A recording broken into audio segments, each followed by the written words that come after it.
All right, good morning. Thank you all for being here and welcome to this morning's webinar. This is the fifth webinar in our series of going through our guide, Taking the First Steps Together, a guide for creating collaborative peer-led services for parents affected by substance use. And today we are going to focus on chapter 2.1, which is engagement. And before we get started, we'd love to do some introductions. If everyone wants to introduce themselves in the chat, you can share your name, your role, where you're joining from. We'd love to get the chat going this morning. And my name is Adrienne Girard. I'm the director of the Training and Technical Assistance team for First Steps Together. And this webinar series is for anyone who's looking to launch, further develop, or enhance their peer-led home visiting or clinical services for families impacted by parental substance use. And each month, we're highlighting a chapter of our guide, exploring the concepts, offering examples from practice, and tools to use to support both the staff who are working in the field and the families that they're serving. And we'll put a link to download a copy of the guide right now in the chat. So I wanted to talk a little bit about First Steps Together, do some quick housekeeping, go over our resources, and then hand it over to our amazing presenters this morning. First Steps Together is a home visiting program dedicated to serving and empowering families on their parenting and recovery journeys. We have sites across Massachusetts that serve parents and expectant parents who have been affected by substance use. We offer voluntary and free services in the home, community, or virtually, delivered by a peer support specialist who is also a parent in recovery or a mental health counselor with specialized training. We also offer groups and care coordination. First Steps Together is open to any person 18 years of age or older who has used opioids, stimulants, alcohol, cannabis, or other substances in the past or present, and who is pregnant or expecting a child or has at least one child age 5 or younger. We're going to put a link to our website, www.firststepstogether.ma, where you can find more information, including contact info for our sites. A couple of reminders before we begin. This meeting is being recorded and will be available publicly. We'll send out a link to the recording and the resources after the webinar. We remind you to please mute when you're not speaking and feel free to unmute for questions and discussion. We will have a quick breakout room in the middle of the webinar. The information that we're sharing today is what we have found and what we know so far, and we always welcome others' experiences in the field. And we recognize that accepted language and best practices are ever evolving. And as presenters, we aim to create a brave space for diversity, equity, and inclusion, and we hope that others are willing to engage in the same way. So we have three great presenters from this morning, and we're also going to hear from some staff in the field.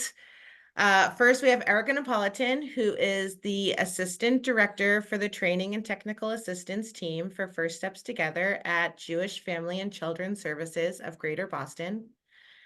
She began her work 13 years ago as a family support specialist and MOUD advocate with the Fresh Start program, after successfully completing the program herself as a client. Through her work with Fresh Start and later Project Nest, she began speaking publicly, training providers and medical professionals from across the country on newborns exposed to substances, the benefits of peer support and coaching, using parenting as a catalyst to recovery, and the importance of trauma-informed practices for individuals and families with substance use disorder. Jennifer Hinton began her work with First Steps Together in 2020. She started as a family recovery support specialist and then was promoted to a supervisor. And she recently began working with the TA team. Prior to becoming for First Steps Together, she worked as a medical assistant in a pediatric office. And Jen has been in recovery for over 15 years. She has two wonderful daughters and says that she wished there was a First Steps Together program when she was starting in her recovery. And that's why she wants to do this work. And Jen Roberts has been working with families for 15 years and feels passionate about helping new parents thrive. She worked as a home visitor, assisting new families as they adjust to new parenthood. She's also facilitated several support groups, such as New Parent Support Group, Pregnancy Support Group, Postpartum Depression and Anxiety, Mothering Without a Model, and she's also enjoyed facilitating Circle of Security. She is also a mom of 4 fabulous kids. So today they are going to cover an overview of Chapter 2.1, which includes initial engagement, service agreements, data collection, the use of screening and assessment tools, tobacco cessation, and ongoing engagement. I just wanted to take a second to review our guide, a little bit about why and how we created it before we really dive into it. When we set off to create this resource a few years ago, we envisioned that it would be an implementation manual for the First Steps Together sites, which started as a pilot program. And so it would support and guide our sites in running our program. Now the guide has grown into a 300+ page labor of love, and the final product is a resource for anyone who is interested in this work. It's a compilation of theory, practice, process, and experiences of so many who are doing this rewarding and at times exhausting work every day. We received input from content experts across the fields. We paid really special attention to the voices of those who had lived expertise and those who represent often marginalized populations within the recovery community. It's divided into 3 sections: building the foundation, serving families, and the My Family Portfolio and Provider Guide. The My Family Portfolio is a workbook created by parents in recovery for parents in recovery, and it's a collection of tools and resources for families impacted by parental substance use to help support both the parenting and recovery journeys. So today we are going to dive into 2.1, which is engagement, and I'm going to hand it over to Erica. Thank you, Adrienne. So this brings us to our focus for today, which is in the Serving Families section of the guide. So for those of you that are following along, you'll see here that this is the cover section of Serving Families, which you can find on page 125. And we have the cover page for chapter 2.1 engagement on page 127. Each of our chapters start with a quote. And this one is, "The first contact is so important. I always make it a point to be warm and to listen intently to what the potential participant is sharing with me. I want them to feel no judgment because most of the time that is all they have experienced in society around addiction." So before we get really rolling into our content today, I wanted to pose a question to you all, and we can answer in the chat. Why is initial engagement? Why do you think initial engagement is so important?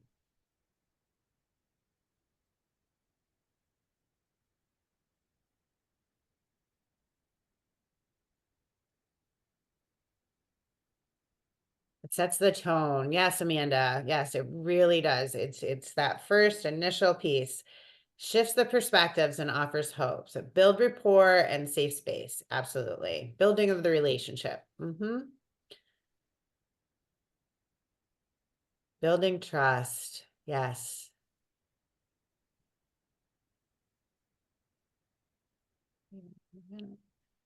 When your participant feels trusted and heard, it makes a world of difference. I agree, Josh. It absolutely does. And Abby, it shows them they're not alone. Yep. It's really a way to distinguish between First Steps Together and other care experiences. Yes. So I see a little bit of a theme coming through here, that we're setting the tone, we're shifting perspective, we're offering hope, we're building trust, and we're building relationships. And we're gonna get into that today. So thank you guys for putting that in the chat. So, initial engagement. This is our chapter summary, and today we are really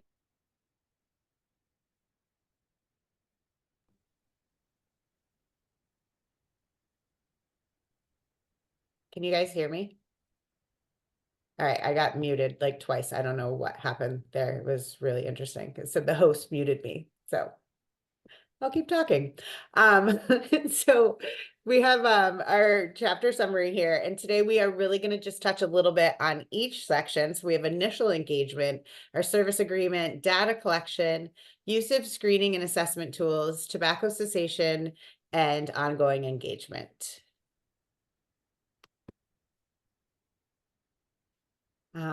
So here's another quote from the initial engagement section. We are always very quick to reach out to families shortly after the referral comes in, and we maintain a strategy of outreach that allows for there to be uncertainty in the relationship formation and getting to know you phase of things. This allows for the right for self-determination and space to consider options. And this is from a program supervisor. So this is really speaking to how we want to leave that door open and put all of the information on the table so that families can make their own decision about whether or not engaging in First Steps Together is the right thing for them. So initial engagement. We are mindful to approach every interaction with potential participants in a meaningful way, starting with that very first contact. So the period of engagement begins with either a self-referral from the client themselves or from an outside referral source. And the process of engagement often requires a significant investment of time to build those trusting relationships that you all talked about in the chat. And it really is a unique process for each family. It can vary in time and length. And we at First Steps Together really put an emphasis on making sure that this process takes as long as a family may need to feel comfortable, to understand what our services are, to understand what being a part of our program will be, and allowing them that space to not be sure if they want to engage or not. So, with other programs, it may be, we haven't been able to reach you 3 times, so we're not going to pursue this referral anymore. With us, we take our time, and the process may take a little bit longer. I'm going to talk a little more about that. So as I mentioned, it really starts with that referral. We take care to really engage in collaborative communications around referrals. So this may mean a referral comes in, we'll put in the initial contact with the family. If we're having a hard time reaching them, we might reach back out to the referral source and ask them to check in with the potential participant and see if they are receiving our messages. But this practice really helps us ensure that families have a smooth and supportive transition to our program, and they know that right from the jump, we are working collaboratively with their partners. It is, building trust relationships. You all said that multiple times in the chat when I asked what was important about this. We really put a lot of effort into building that trust, making sure that we show up without judgment so that people know that we are there for them. Beginning of those relationships are so important, that first impressions. I saw in the chat that like shifting perspectives and setting the tone. This is so important when we first reach out with families. Using lived experience. So this is really key when we use peers to do the work, that they can use their lived experience to help families feel at ease.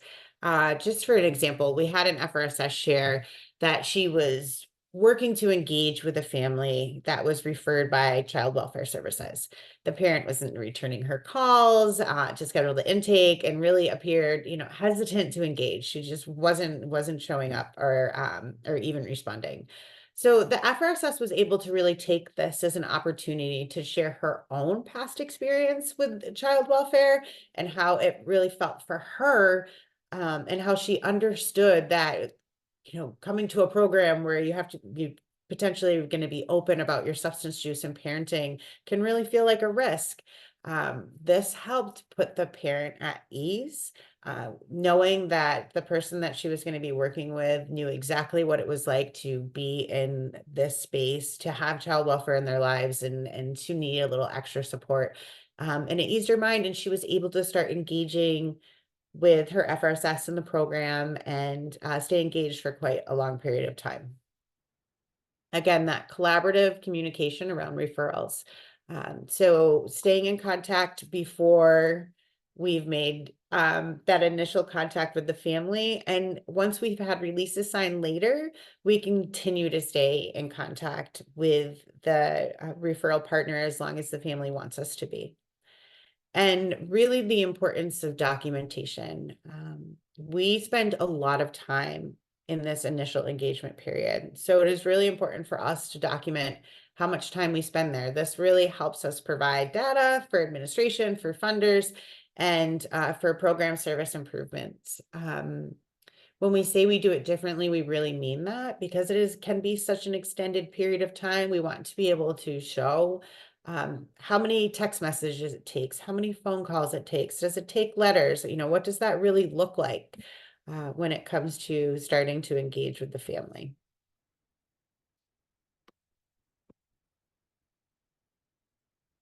So now I'm going to turn it over to Betty Doherty, who is the program coordinator at Bay State Community Services in Braintree, and she's going to share a bit about her experience with the initial engagement period. Thank you, Erica. Good morning, everybody. Yeah, it's great to be here. I love talking about this, the initial engagement, and like what's already been shared, that it's the beginning of a relationship. We want to hopefully establish a healthy relationship, a trusting relationship. And, like those quotes said, we want our clients to feel no judgment, And so when I was talking to Erica about this the other day, I was saying how I think one of the most important things was to share right up front. Oh my God, I've been there. I've read your referral, I read the DCF stuff, and I can only imagine how you felt because I've lived that life, and some of them buy right into it. Some of them are very hesitant. And another part I think is really important is, you know, as we all know, a lot of our participants are DCF involved. So I like to tell them right away, I know you have DCF in your life. We do not work for them. We want them out of your life just as much as you want them out of your life. And we're going to work together to hopefully have that happen. And that, when we get to the releases, I know we're going to talk about that in a little while, but when we get to the releases, we're very clear about what you want us to share with them. If it's just that you're in the program, that's very cool. If it is you want us to share your wellness plan, how often we meet, what we talk about, that's also cool, but it's definitely on you. I know I have always let them know if I ever have a conversation with DCF, I'm going to let you know about it. Nothing behind your back at all. And I think back after I was talking to Erica the other day, I think back to some of my first clients, my first participants.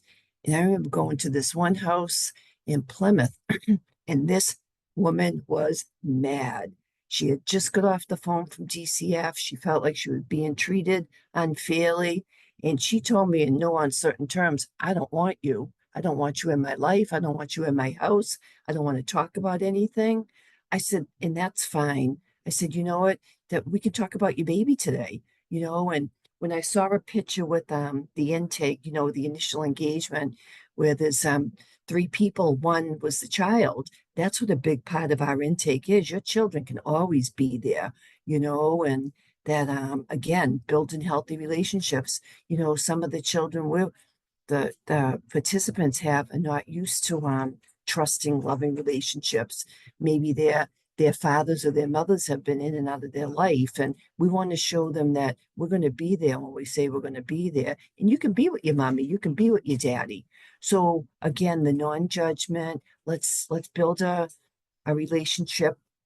I want you to trust me, and I'm going to do whatever you need me to do to help you along this way, and that I like in the book too, it tells us how approaches aren't like a cookie cutter approach. We meet them where they're at, and they can all be very different, and so I think that the first couple of sessions meeting are so important. Sometimes we get through all the paperwork, sometimes they are just not there, and I like it also tells us in here too that we let them make that determination.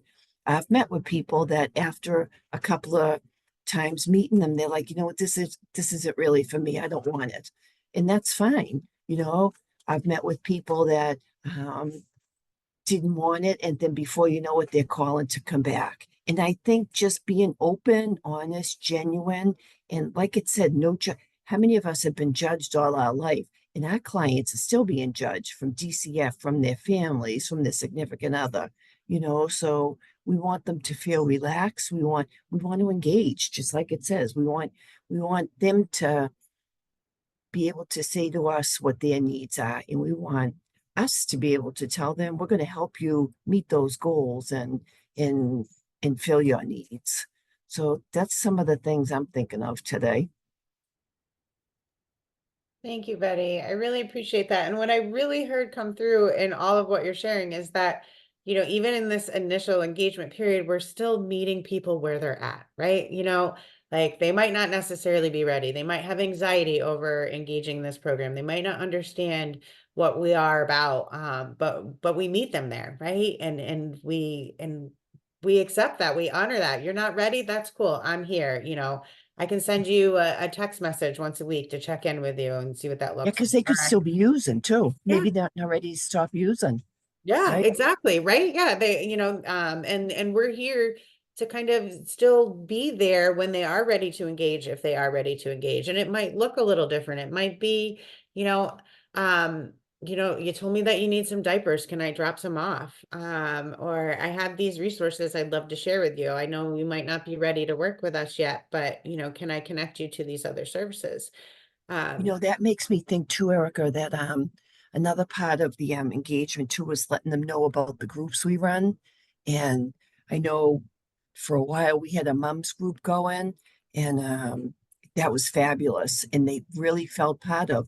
Another thing I thought of about the groups is sometimes we don't have an opening for an FRSS, but we invite them to come to the group. And there was a quote in the book, somebody quoted, I really felt like I belonged, like I was part of, you know. So even if you just come to the group and listen at first, you know, you're there, you know, and something is telling me that you're looking for some help because you're showing up. And it's because of those that, meeting people where they are and beginning to build that trust and showing up without judgment, that even if they aren't ready to fully engage in the program, they know that we're there. And they know that they can show up to the groups, and they know no matter what and no matter when, that we're here and we're ready to support them. Yes. Thank you so much, Betty. I really You're welcome. appreciate you sharing. Thank you.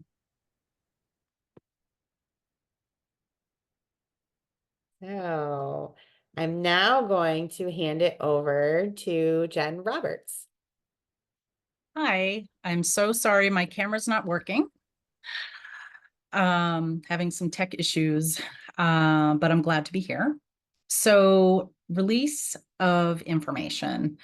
Releases of information, otherwise known as ROI, are both best practice and legally required documents designed to protect parents and empower them to decide when and how their personal information is shared.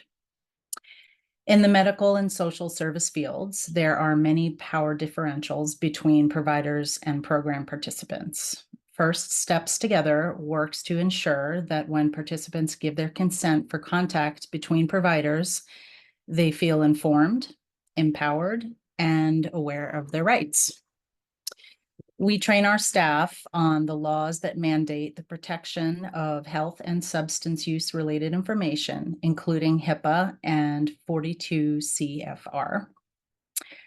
This training helps staff recognize the importance of following agency processes aligned with these governing laws. When a participant signs a release, staff members provide them with a copy for their own records.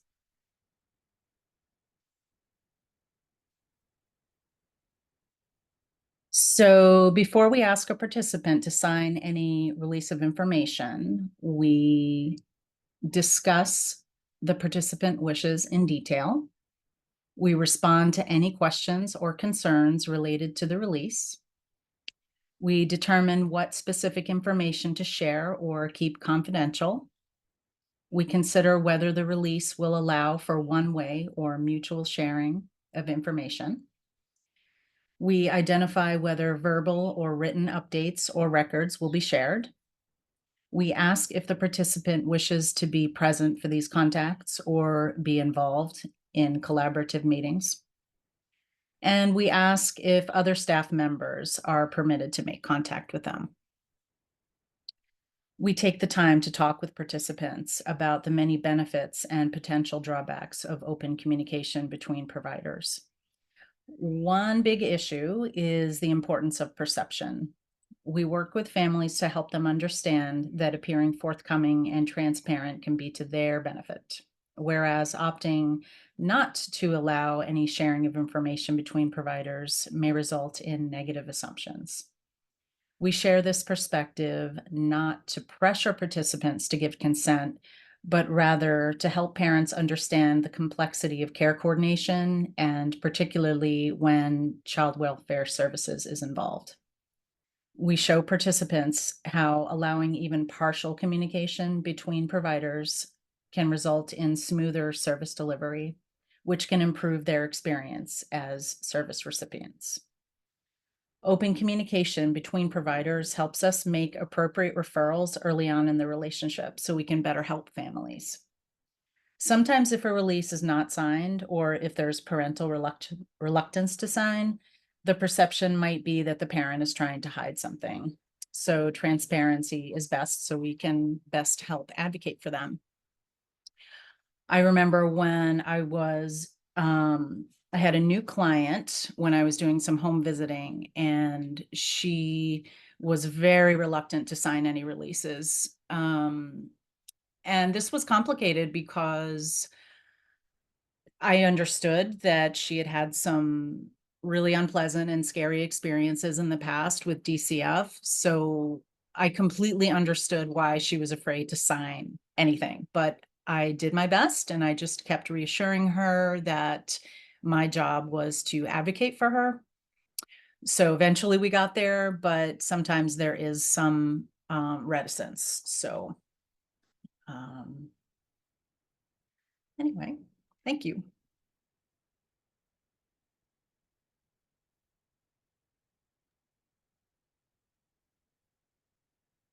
All right, so now we're going to talk about wait lists. Everyone's favorite, right? There are many factors to think about when managing and enrolling participants from a wait list. Many sites prioritize pregnant and expecting parents, those at higher risk for overdose, and those who have urgent needs like related to child welfare services.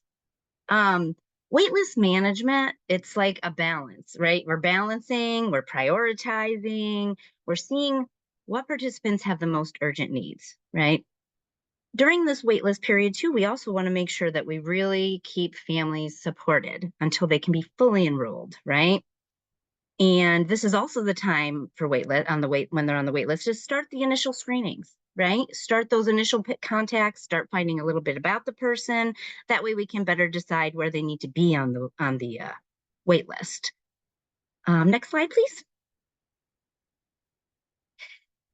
So for participants placed on our wait list, we make sure that they feel connected and supported right away. This may include helping them access concrete resources like diapers or baby items, offering participants groups or events like Betty mentioned earlier. Each site does this a little different, I'm sure. Some sites do like weekly check-ins with their potential participants that are hanging out on the wait list. Just a quick phone call or text or something to check in and say, hey, how's it going? You okay? Do you need anything? What can we do for you?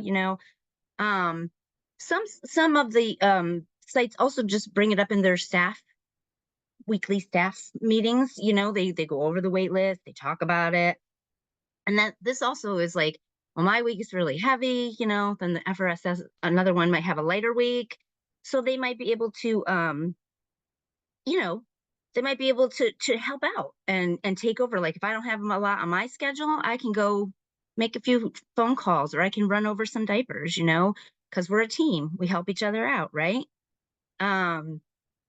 And again, Betty mentioned getting into the groups right away. I think this is such a huge piece while you're on a waiting list, because you know you've reached out, right?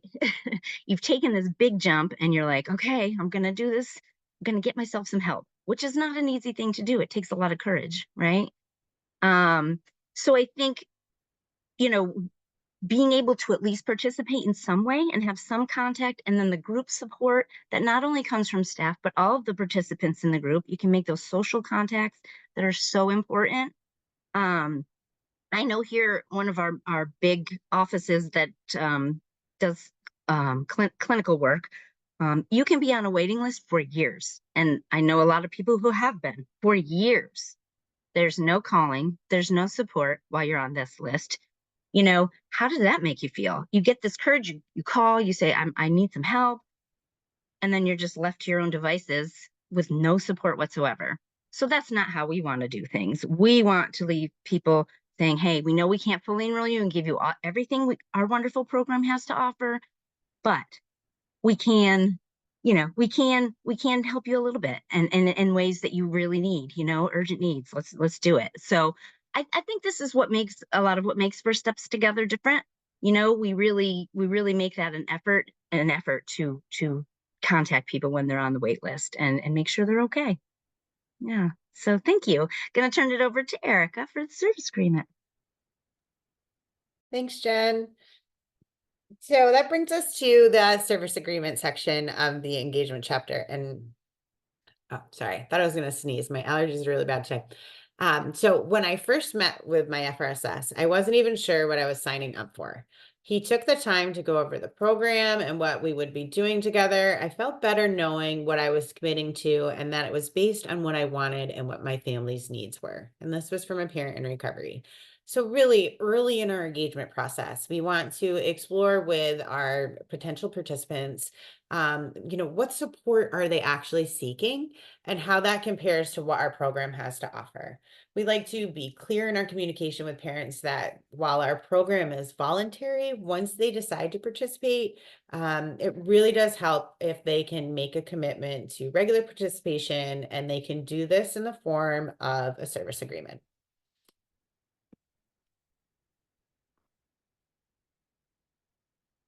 So our service agreements really include participation in services. So this would be an explanation of all the different services that we have to offer, both of what's, you know, could be expected and what is optional. Expectations around scheduling and cancellation. So we, as a program, would agree that if we needed to reschedule or cancel our appointment with you, we would try to reach out at least 24 hours in advance when possible. And would hope to have the same be done if the participant had to cancel. We know that doesn't always happen, but you know, emergencies come up, but this is one thing that we like to discuss. Confidentiality. We really do reassure participants that all their personal information is kept confidential, and we only share with other providers with written consent from them, as we talked about in our releases.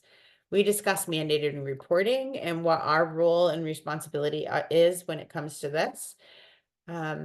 Kind of setting those boundaries right away about availability and communication. So we're going to discuss our boundaries, our preferences, their preferences for communication. Like, we will have open conversations in the beginning of, if I run into you out in the community in the grocery store, you know, how do you want me to acknowledge you? Do you, you know, how would you like to be acknowledged? Because this happens. We do live in small communities and we do run into people out there.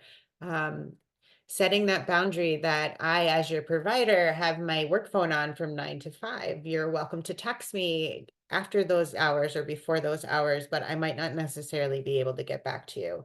But we're going to make sure that through our work together that you have a support system that you can reach out to even when I'm not available.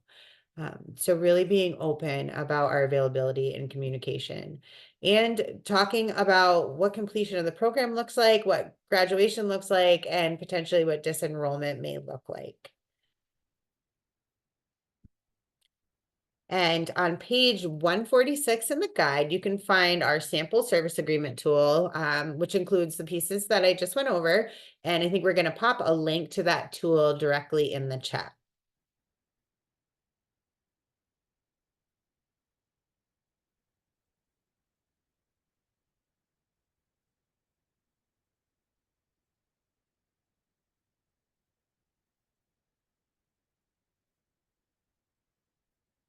we move to the next slide, please? Thank you. So we're going to take a moment here for a breakout activity.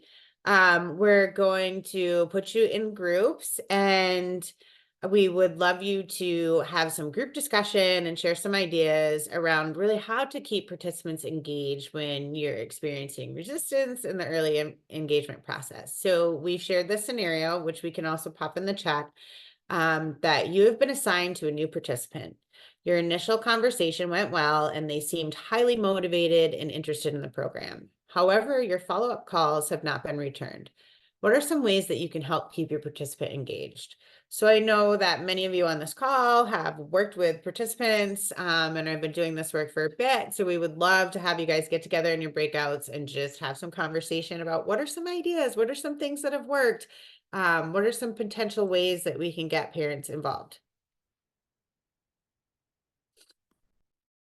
All right, so thank you all for participating.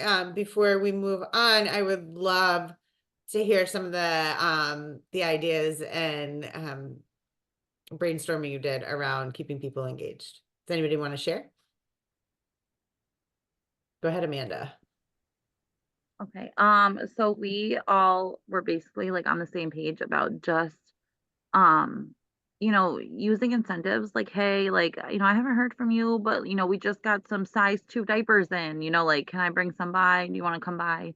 It doesn't have to be a visit. I think just understanding that when you're in recovery, like a lot of times you have a lot of services going on and it gets overwhelming. And just, even if it's just a text, like check in. And we all kind of agreed to like just being real with them. Like, there's going to be times where we have to cancel on them or, something comes up where we might not be able to answer their call, and that's okay and that's acceptable. And also just stressing like this is not mandated. You don't have to be in this program. Like this is what you want to do. Like don't let DCF scare you into thinking you have to do this or this is just another thing. If this isn't what you want to do, if this isn't for you, like let's find some other things for you to do, or I don't know. I just think being real with them and meeting on where they are. Absolutely, Amanda. Those are all great. Thank you. Anybody else?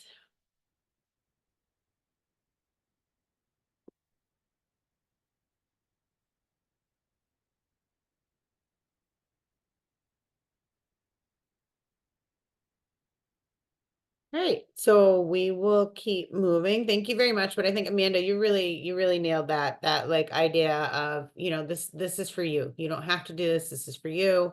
We're here to support you. Sending those text messages, like that's really, and being real is really the way to go. So I'm going to hand it back over to Jen Hin. Yep, I'm back. That's right. So we're going to talk data collection now. Everyone's favorite part, I know. But data collection is essential to capturing the impact of the work, right? It provides important information that we use to excuse me, oh, pardon me, that is used to sustain and improve our program. It helps us better understand the services that we provide. Like, for example, how effective are we at reaching underserved populations? Are we getting out there? Are we hitting our target, audience?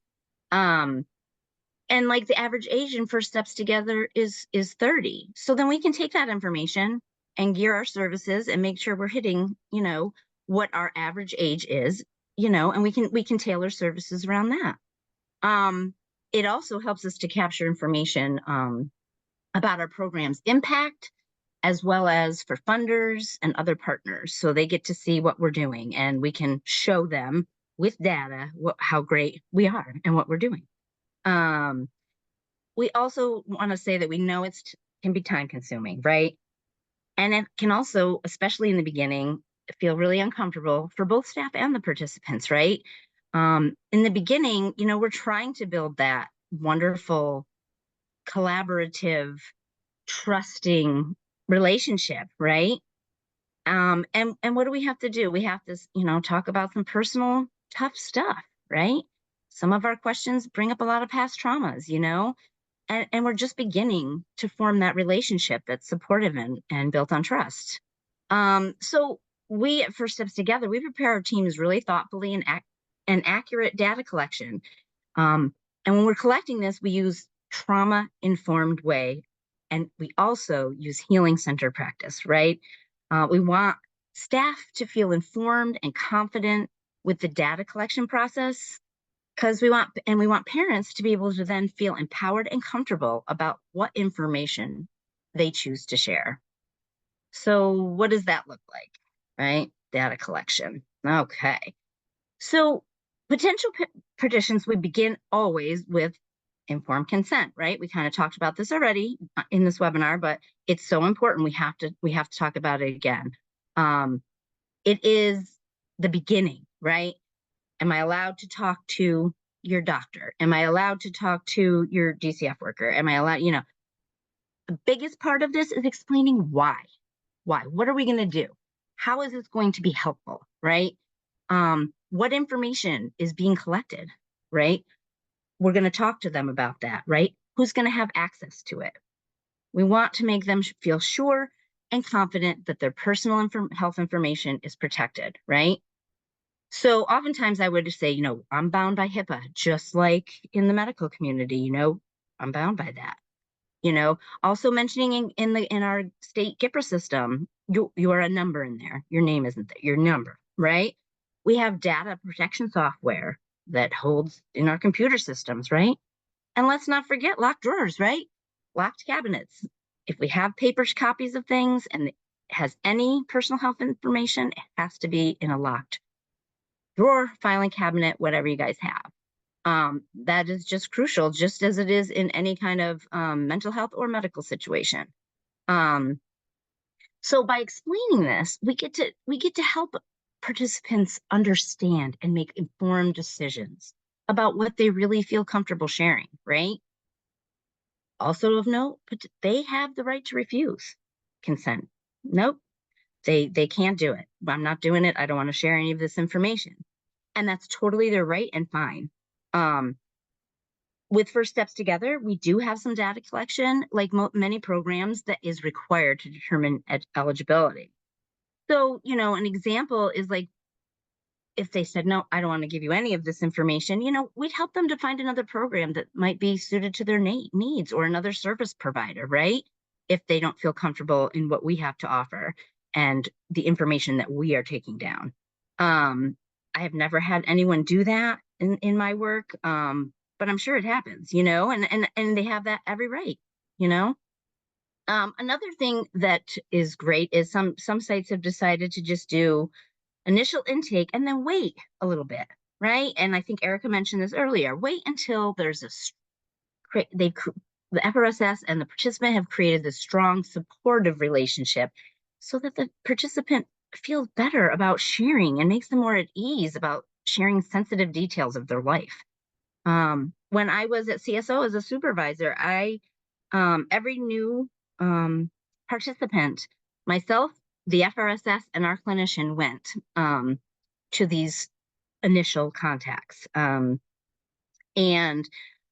every single one of our participants that we did this with, they all expressed to me and to the team that there was a team behind them. They felt like, oh my gosh, this whole team is here and they're going to help me.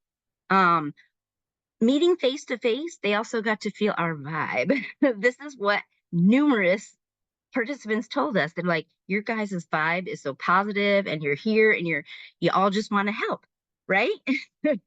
And it really made them feel much more comfortable afterward being engaged in all of our services, right? It increases that.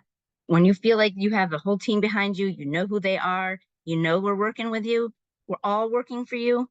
That is really just such a good feeling, and you feel really supported. So one caveat is make sure you tell participants who's coming, right? We don't want to show up there with an army and then have that feeling like overwhelmed, like who are all these people, right? But by doing this, we have noted that there's increased participation with all of the participants in all our services. It also increases the likelihood that they would be open to more clinical support if needed in the future. Yeah, so I think these are all so important, and I know Erica touched on this, but just wanted to reiterate that this is our key point right here, and I think it's a lot of what makes us different from other programs as well. Next slide, please. And here is a quote from one of our FRSSs. Data collection can be overwhelming. And that is why I always carve out time in my day to make sure that I can get this done. The sooner the data is put in, the more accurate the information will be. And this is super essential to capturing all the amazing services we provide to each and every family that we have contact with. You know, we understand how overwhelming it can be to complete all of the documentation that we have to do in a timely manner. You know, things come up, things happen. It's difficult. It's not easy. For me, I found it easier because I come from a medical background, right? And so being in the medical field, not documented, not done. That's the big rule in medicine, right? And everything had to be done that day. You couldn't wait because you know, the flow, you couldn't wait, you know. So some helpful tips is, you know, try to fit it in daily, every day. Try to make an attempt to at least do a note, right? One note, get it in there, right? If you have a late appointment, obviously the next morning, but also thinking about your schedule. How do you schedule your participants, right? So think about if you have time in between, and where can I do that? And can I do some documentation in between? If I have back to back, well, can I do it at the end, or, you know, whatever. But it's important to put that time actually on your calendar, I think, because it holds you accountable to do it, right? If you don't have that, you're gonna forget. And that way you leave that time open for yourself to do it. And we all know that once you get behind in documentation, which we've all been there, it's really hard to remember all the important details of the visit, right? If I did something 3 weeks ago, what exactly did we do on that day? You know, I know what we've done thus far, but what date was that, you know? So that can get really stressful, right? And overwhelming, and stress us out like, oh my God, I have all these notes to do. That's the last thing that we want. This work is hard, and it's hard for the participant, it's hard for us. You know, we are amazing people, but it's important for us to help ourselves too. And using some ideas like this, like making sure you do some every day so you don't get behind and overwhelmed and forget things, it was so helpful to me. And I hope that if you ever try to implement this, that will be helpful for you too. So now I'm going to turn it over to Jen, and Jen Robert, two Jens, and she is going to talk about screening and use of assessment tools. Thank you, Jen. More documentation. Screening and assessment tools are designed to give a better picture of families' strengths and needs in several key areas. So these screens and assessments help us get to know families better. It helps families get to know their own strengths. And sometimes they've been struggling for so long, it's so helpful for someone else to be sitting with them and pointing out what their strengths are.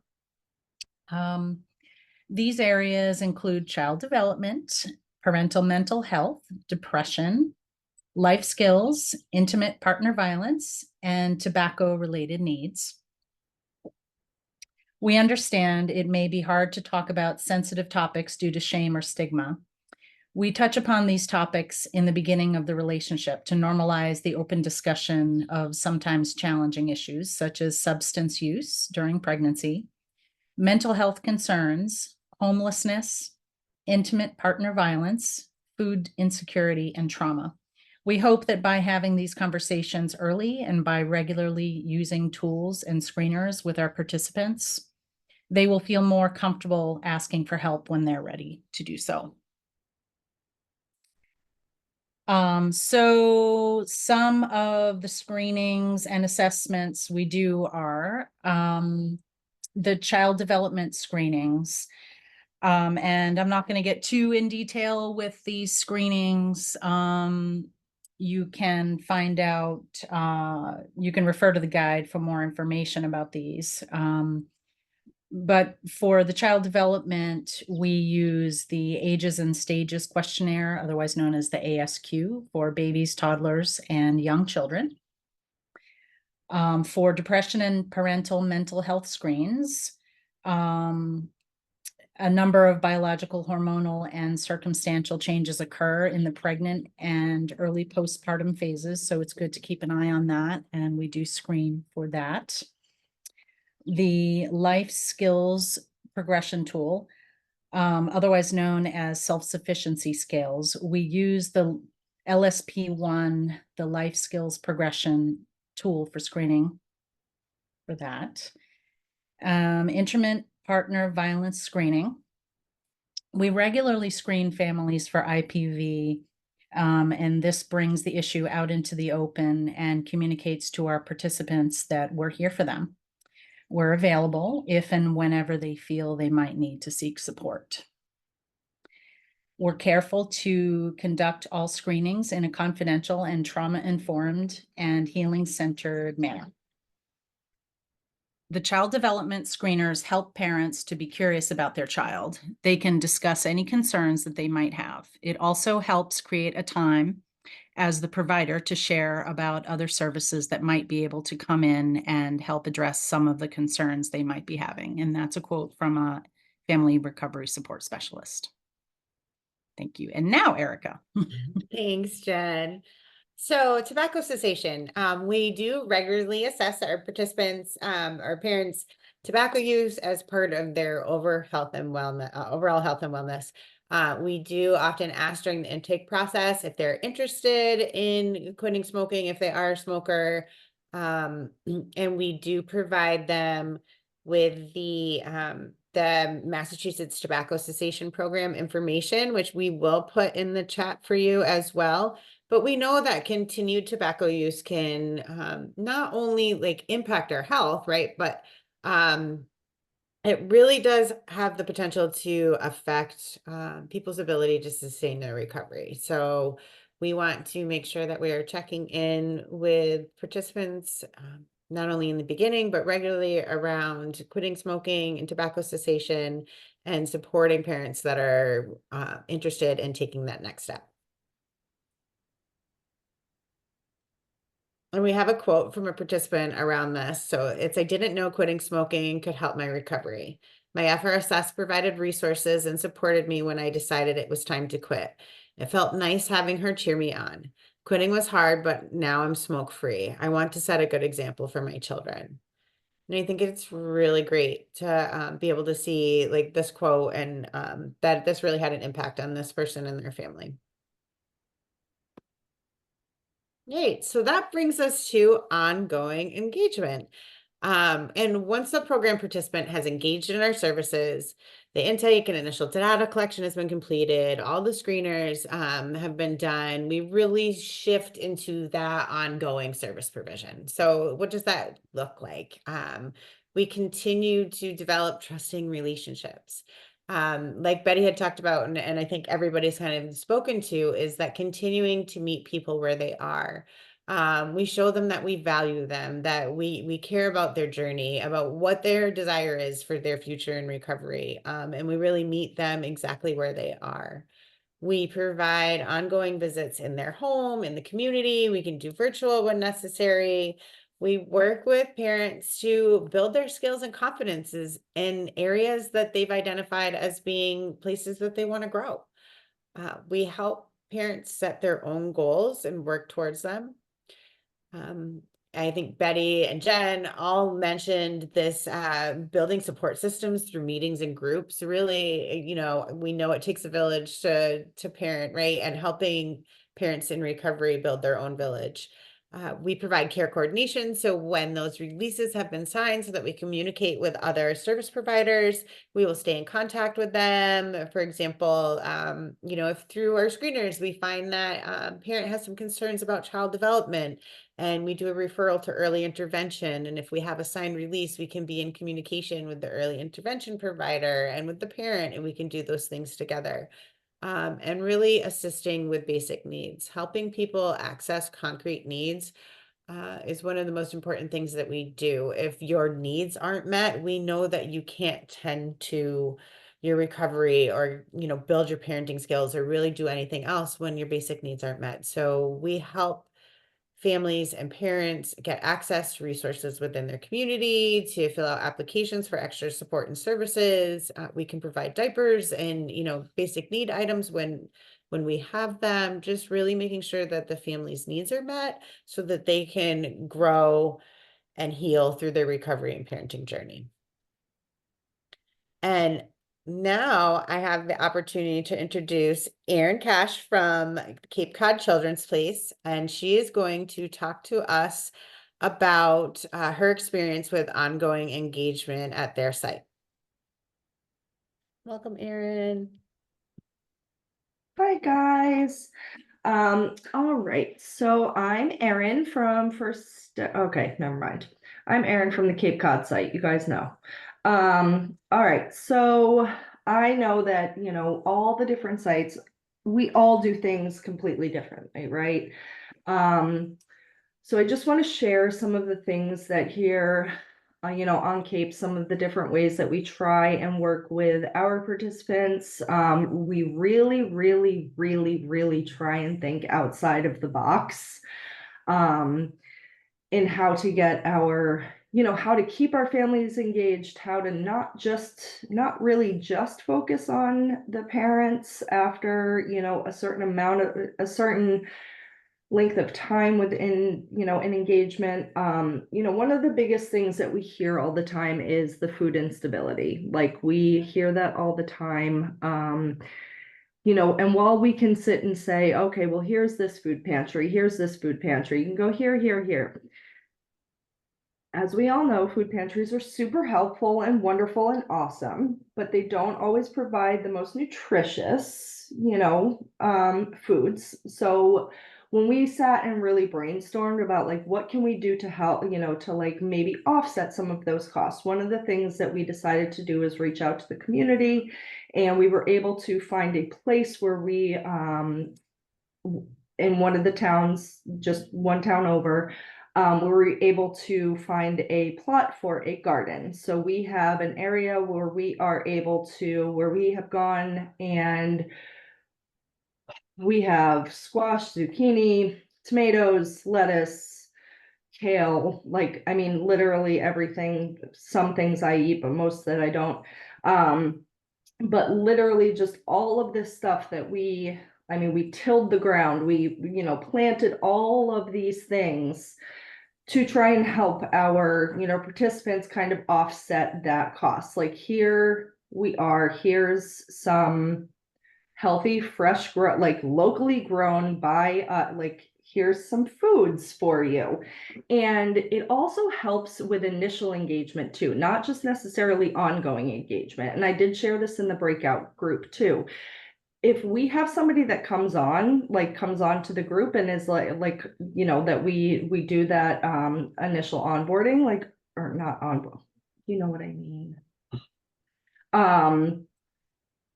If they don't engage with us right away, we'll shoot them a text, and instead of just being obnoxious and trying to get them hey, are you okay? Hey, are you okay? What's going on? Can I come by? We'll be like, hey, we just went by the garden and we have a ton of zucchini. We have a ton of tomatoes. Do you mind if I swing by and just drop some off at your front door? Just something like that. You don't have to see us. You don't need to anything. Do you mind if I just we have a ton. We're trying to drop it off at everybody's house. Do you mind not hey, you need this food? Can we, you know what I mean? Not making it seem like no, we have way too much. Can we bring this to you?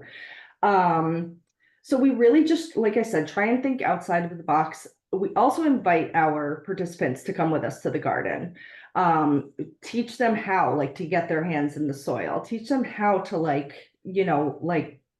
gardening is intimidating. I had the biggest brown thumb, you know what I mean? Until I really learned how to do it and how to, how to grow my own fruits and vegetables. And while not everybody has a space for that in their own house or their own apartment or wherever they may be living, they know that there is a place that they can go to get those things, and that whether that be with us or not, that's fine.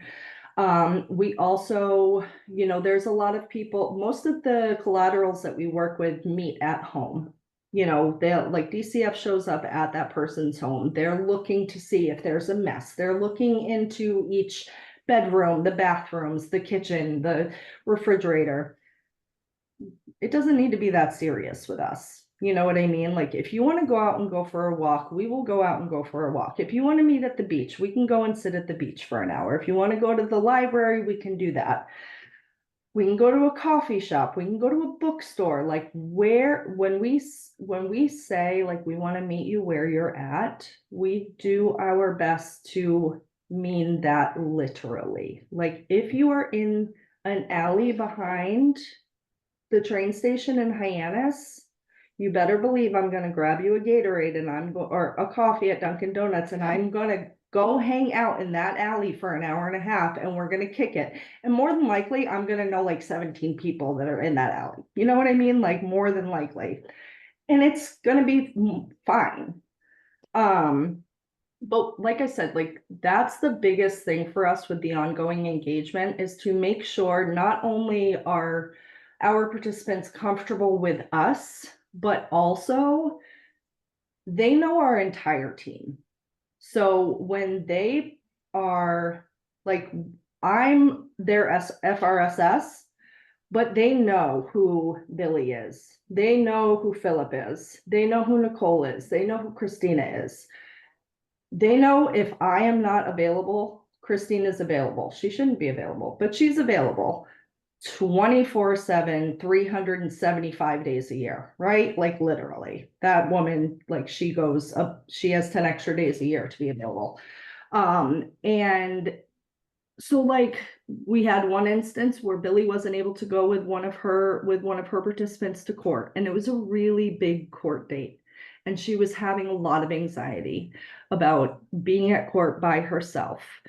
And Billy called me and was like, is there any way you can go and meet with her and be there at court with her? And I was like, absolutely. She called her participants, said, Erin will be there. She was like, perfect, because she knows me too. You know what I mean? Like, she's on the groups. We run these groups together. We'll go on each other's calls. Like, if we do a home visit, sometimes I'll pop onto a home visit with Billy or with Nicole. Like, we try and get to know all of our participants together, so that in those instances, she knew me and she felt comfortable with me being in that space with her, and didn't feel like I was just an outsider, like filling in the space. Like, she trusted me, she cried with me, so it's just important for us to make sure that the relationships or with our participants don't just stop with us. It's not individualized, it is team-wide. And when we sit and we have like our team meetings, if I say one person's name, every single person knows who that human is. They can put the face to that name and they know exactly what's happening. They may not know everything that's happening in the background, because that's not always shared, but they at least know and have an idea of who that human is.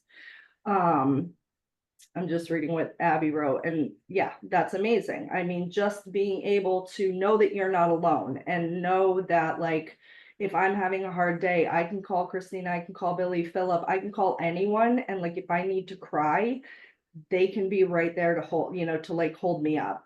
And but I mean, I think that's probably everything that I mean, I'm looking at my notes. I think I've covered pretty much everything that I can for the ongoing engagement. If I've missed anything, y'all know I'll just keep talking. But I really appreciate the opportunity to share.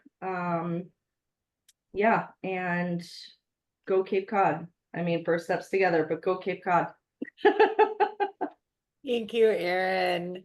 And I think you really did, you covered it all, and you hit on those places. And again, that theme of like meeting people where they are, and like literally meeting them where they are, no matter where they are.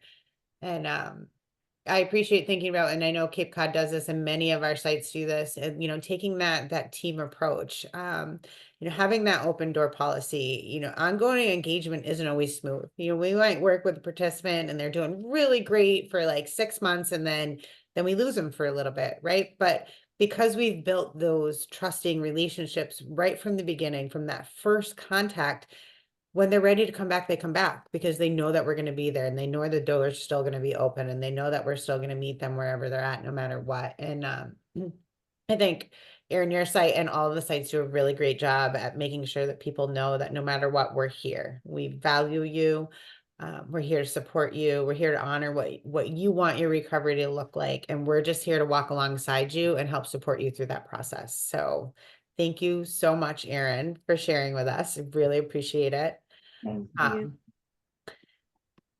Yeah, so ongoing engagement, really, I think that, Erin just really kind of nailed all of it, but, this is a quote from a participant, I was overwhelmed by all the different services we had in the beginning. My FRSS worked with my other providers to make sure our needs were met and we had the right supports. Knowing she'll be with us every week as long as we need her has helped relieve my stress. And this is exactly the point that, being a parent is hard. Being a parent in recovery is even harder. Oftentimes families come to us and they have multiple services. They're doing all these things. They're getting pulled in all these different directions. And we really do get the honor of coming alongside them and helping them sort those out and take some of that stress off of them so that they can really focus on like where they need to go and focus on their family and focus on their children and focus on reaching their goals. And that's the beauty of what we do is meeting people where they are, walking alongside them, shining that light on the path ahead so that they can do it with, just a little less stress or a little more support or a little more hope than they had when they first came to us. And that is really what ongoing engagement is all about. So this brings us to our key takeaways, which you'll also find at the end of each chapter of the guide. And that acknowledges summarizes the learnings from each section. And for the interest of time, I'm not going to go through all of those, but you can come back and meet with us again on June 25th for our next webinar, which is chapter 2.2 on home visiting. And at First Steps Together, we provide services in the home setting, allowing families to receive uniquely tailored parenting and recovery supports they might not otherwise be able to access. So in this upcoming chapter, we will explore how to plan, prepare for, and conduct home visits. We have some opportunities for ongoing support. So for more information about our program and to access our library of resources, you can visit www.firststepstogetherma.org. We have office hours. So for real-time support with using the family portfolio or any questions you may have about our program, you can meet with the TA team every Friday between 9 and 10. And we have the link on the slide and we can also share that. And to connect with us, you can please email me at enapolitan@jfncsboston.org. You can reach out to any member of the TA team for more information. So that brings us to the end. Is there any questions or comments? All right. So thank you all for joining today. If you could please fill out the survey in the chat, that would be great. I appreciate all of you. Keep doing the awesome work that you're doing. Get outside, enjoy the sun today, and we'll see you soon.